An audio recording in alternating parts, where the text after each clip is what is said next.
No, no, bomb. Thank you. Open a way to be number. Well, I go away when you get here.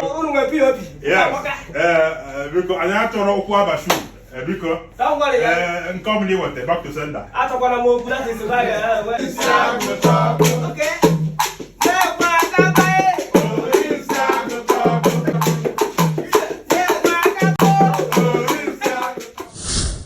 The back of them moon. Yeah. The back of them moon. The back of them moon. Tata, I am well another wonderful guest. I am well Onobia. Onobia, a young girl that I love what he does. The man behind one of the most popular character on social media. I want to Orinsi, man on social media. This young man is doing so well for himself.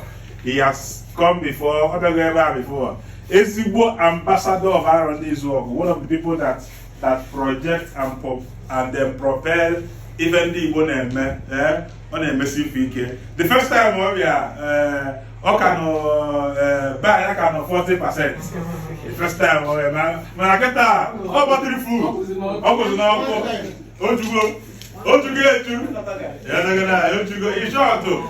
In short, I'm going to power bank. So they will go okay. For the second time on BAM, let's welcome Mr. Akams Afam.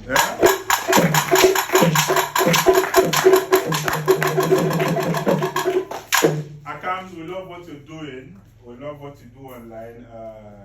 You are one of the touch bearers now. Inform. Yeah, that go inform. Oh no, I was a Malama Yamal of comedy. Keseva. La me Yama Kese young Pedrifa. Ghana.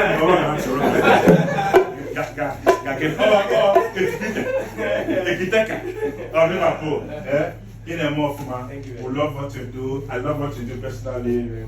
You know, I have to reach out to you and say, nah, I want to be one or two things about your craft and then how you do what you do. People wonder what goes on in your head because sometimes you say things and then it's beyond our imagination. You tickles us where you get us the most. In a more and then we see how you project around this work. Afam Ikeji Ulmed last time.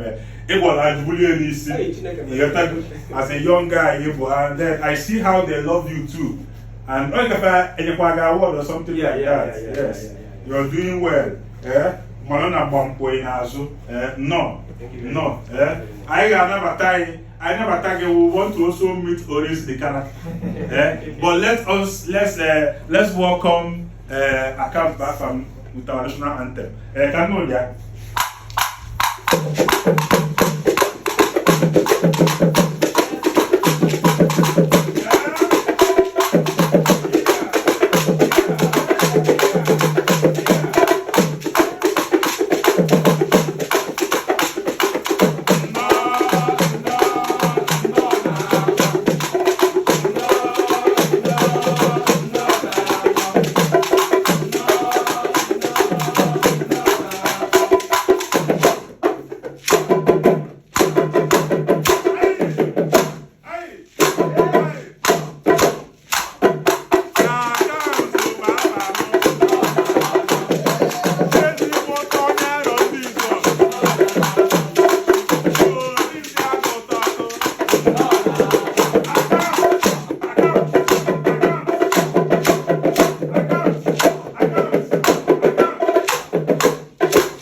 Orinsi Aguta? Let's welcome Orinsi too. You can jump so that it will appear. Orinsi Aguta!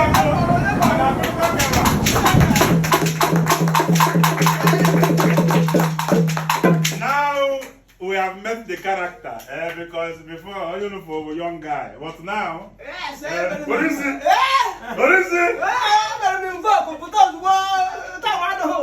None of them. Thank you. None of them. Thank you. Hope open onwere ife ji na akpa. Ogbe house agụ ogbe mmechi ndị ụmụnne ka bie.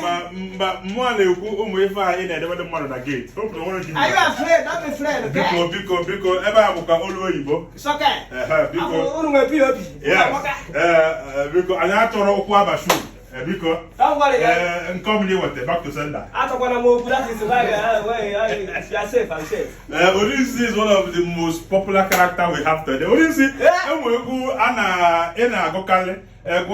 Gonya be kai kwalo gia. Enwe one egu na kwalo I like. Okay, egu a. Yes. Okay, ndo gu no dey go set. I no dey tara. Ne kwe mongu. Orinsi Aguta. Okay.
Orinsi ka eme ya bụ interview. Ka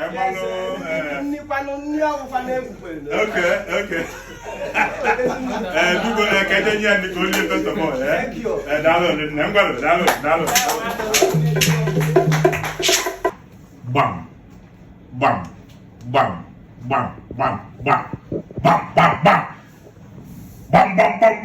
Ndị be anyị maka isi eme ya n'oge gbam ụmụ ebe anyị nọ ebe bụ na anyị gbanye TV ọ na-eme ozugbo anyị kwụnye ya n'ọkụ na-enwu nke anyị mere juo ya ekwu ọzọ nke anyị kwuru juo oyi anyị ekwu ọzọ nke anyị sinye n'ọkụ dịka ọ na-efe ọkụ anyị esikwa inye nkụ ka enwe ihe a na-akọ na soshal midia ebe aka pụtara ụnụ ndị ọ dịka ọ dị anyị ndị nwere ọnụ eji ekwu okwu ndị nwere ife a ga-ekwu ndị bụ na ọba kwuo ọ daa gbam maka na ụlọ ọdara ọgbam ịma na ọbụrụ ọgbam ọ bụkwa na ị nwere obi etikwara arụ ife n'oge mak ma ọbụdị maka na gba mbọ anyị na-ekwu ya ka o si wee dị anya adịghị anya ya n'iru come office Afam bụ Chukwujoke igwe ndụ dogogbo ya mba bụ ezigbote onye aba tata anyị nwere onye dị anya maka na ịma na mgbam enwere ka anyị si akwado na mgbam anyị nọgide anyị akpụtala ụlọ ndị dịkwa ka ba ịga anya esi kedu onye bụ ebe a kedu onye bụ ebe a mbụ anyị kpọtara onye nwa in person but today anyị na-akpọta ya in character ka anyị nabata nụ Maazị Orinsi Akụta a character portrayed by Akams Afam. Orinsi nọ na gbam. Thank you very much for that wonderful welcome. Nọ na gbam. Thank you. Mbụ anyị nwere Akams Afam anyị ajụọ ya maka ya ọ sị na ịnị ya tata ya sị ka anyị kpọta anya bụ Orinsi Akụta na gbam. If you can say all Igbo. Mbabuna maka I am enjoy myself.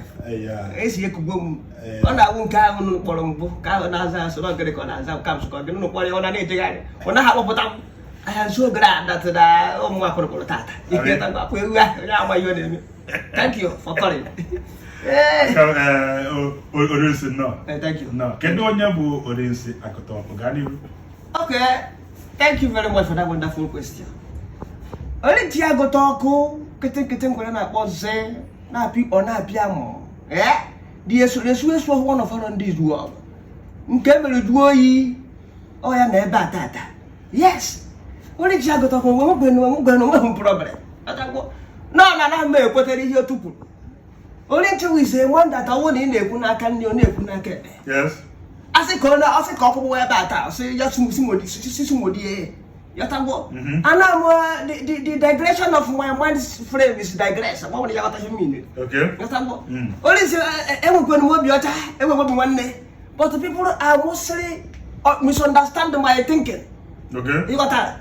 Now that's the body is said in a union body. So that back come one. Okay. As I say, I will so now where the country. As I told you about the country. Yeah, you're not my own personality. That is it. So because of my absolute deliberate choices, people are misunderstand, castigate. They didn't qualify and disqualify me. I am very young. Yes. No, thank you. No, Kedo Ebonye Orinsi bo. Kedive Orinsi na ado. Kedebo to kedebe amulia. Okay, in a job you're now. My handwork. Yes. You get your one. Yes. Okay. Let me skip that one. Orinsi Aguta when you're able to end this wrong. Okay. Katara, one dark, where about also the control today. Ebensi, Yatawo is not going to heal. You know, quite a fan of being easy, and I may come babu. Yes. You got time. Yes. I here narrow. You can say I will watch and dice. Where a man on there, clear and forward. Well, get all. Don't see how could all wobble. I go to Canary. Oh, I ran. You need not hand on me. So far, everybody else wouldn't hand on me. Okay. Yes. Don't go for the. Yeah, okay, there's no problem. Akams joge kedo the go whether more pharmacy. I think don't go for that because medicine is medicine. Okay. I don't can depend on the mood. Okay. Yes. Can even men no Orinsi jwabolo onye na-ewu maka na iba mpa na iru akwụkwọ onye ọbụla Orinsi can even Orinsi le maka se ndị mmadụ jwabolo ya no n'otu a very on that one no go gwa ha Orinsi nwoke na wo abịaniwe akwụkwọ ahụ na-ekwu ebe ị na-ekwu na Facebook, TikTok na Instagram ebe nwoke na edistop no na Orinsi bịa Orinsi ana m apụta ekwuo m ka o si bịa dịrị m ụmụ ihe ndị ahụ na-anọ within our society and environment apụta nkwupụta ihe ka o si bịa darikwet ya in my mindset.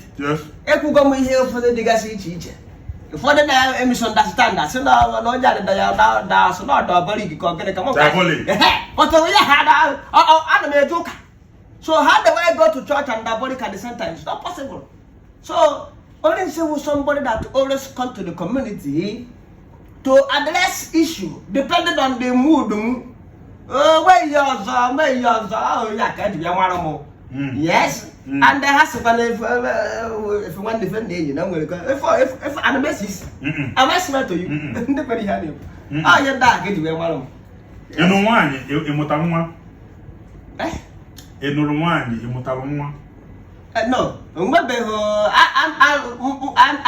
I can say nubu boss onye ke gbara ọsọ onye nke abụọ gbaa ọsọ onye nke atọ gbara ọsọ so mgbe for that go single and searching case and ma one they interested okay you know the first one of boss second one of boss yes I'm here na aju ha gbara ọsọ ina organize Olympic ke ha na gbara ọsọ dị na iya dịsara ngozi ka eme dị kwado igwe ipu gbande body hiji gbaa ọsọ no chura bi na gbande body hiji gbaa ọsọ yes go on we ga na akpọ adora gbande body hiji ba na ara interview we na ezo ha wa ha ji agbara ọsọ mana nwoke dị sweet o the fourth person ya ga no ya chụpụta kwa na nwoke dị sweet ka ha bụ godi otu a